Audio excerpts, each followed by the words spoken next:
வணக்கம், ஹலோ, நமஸ்தே, நல்ல காலை, குட் மார்னிங், சுப பிரபாத். நம்ம சொல்லும்போது தமிழில் காலை வணக்கம் அப்படின்னு சொல்லுவோம். நல்ல அப்படின்றதுக்கு குட் அப்படின்றதுனால நல்ல காலை அப்படின்னு வருது. நல்ல மதியம், மதிய வணக்கம். குட் ஆஃப்டர்நூன், சுப தோபஹார். நல்ல மாலை, குட் ஈவினிங், சுப சந்தியா. மாலை வணக்கம் அப்படின்னு சொல்லும் போது வரும்.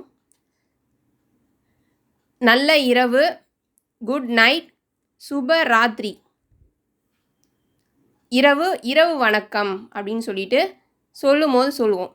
இங்கே குட் அப்படின்றதுனால நல்ல, எல்லாத்துக்கும் நல்ல அப்படின்னு சொல்லிட்டு வருது. சொல்லும் போது காலை வணக்கம், மதிய வணக்கம், மாலை வணக்கம், இரவு வணக்கம்.